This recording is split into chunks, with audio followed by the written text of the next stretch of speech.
Okay, you guys, welcome back. You're at part 2 of our 2-part series of how to work with a videographer.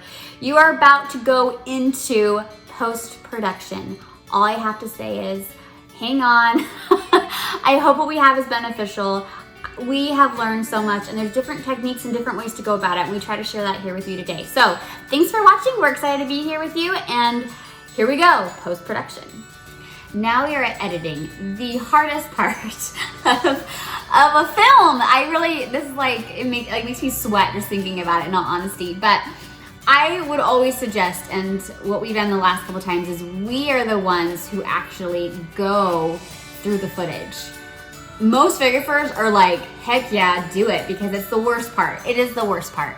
But we actually will go through, we'll make a spreadsheet, we'll have all the clips laid out, and we'll say yes, yes, maybe, maybe, yes, no, no, no, do not use delete. Like, we'll go through all the footage to help them understand which ones look good. Because a lot of videographers are not looking at the choreography or the dancers, they're looking at the frame as a whole.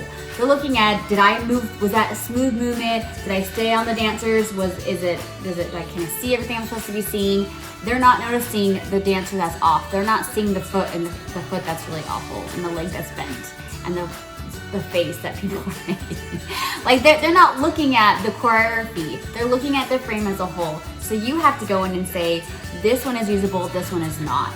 And by doing that, they then have a narrower scope of what they can use, and you're gonna have a lot better first draft come through. After the first draft comes through, always be very specific, using timestamps. At 3:25, this is happening, and the duration of that for the next 5 seconds, this isn't working. Can we change it to da da da da da? Or you will see here that da da da da da is supposed to be slow motion, but instead you lasted 2 seconds instead of 4 seconds. I need it to be 4 seconds, and you need to chop off this section at 2:35 so that we can continue it, and then let it and then blend in with a blah blah blah transition at this time. Like, the more specific details you can give, the better the second draft, and it could be your final draft will be. Now, you have to also realize that sometimes what we're asking may not be right. Meaning, it may not fit well. It may not, yes, we have this visual, we think we have this idea, but when it comes to being made, it may not look as good. So being able to sit there and say, hey, I noticed you didn't do the slow motion here. Did you forget, or does it not look good? Question mark. Having that conversation and being open to understand that there might be real legitimate reasons on why they chose to edit it the way they did, and to understand that.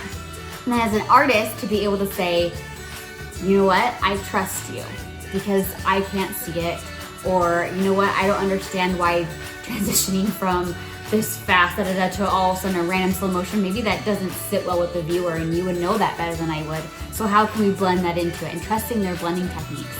So being first, obviously being very vocal, but also being very collaborative and understanding that we capture what we could.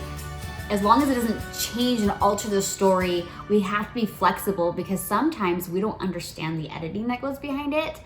And some things just don't work that worked in our head.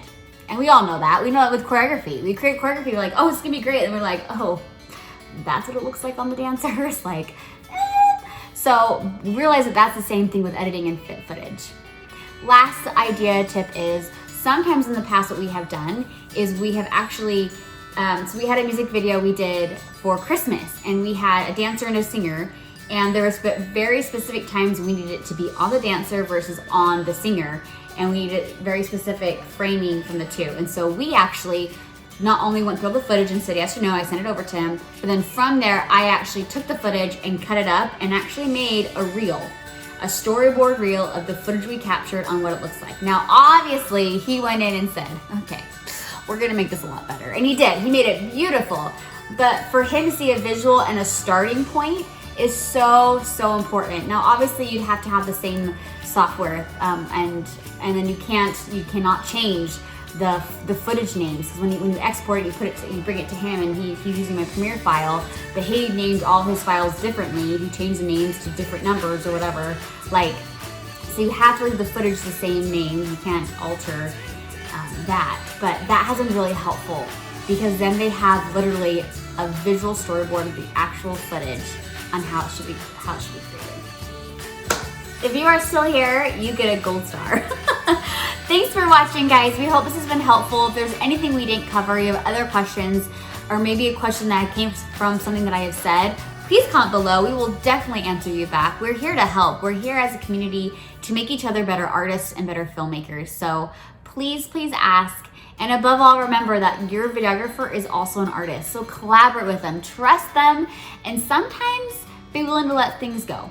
That's the hardest thing that's been for me, is letting go of what I thought was most important for the greater cause, is what me and Kaden always say. So being willing to work, we have been humbled by our videographers many times, but at the end of the day, we have been so pleased and so grateful for all their hard work.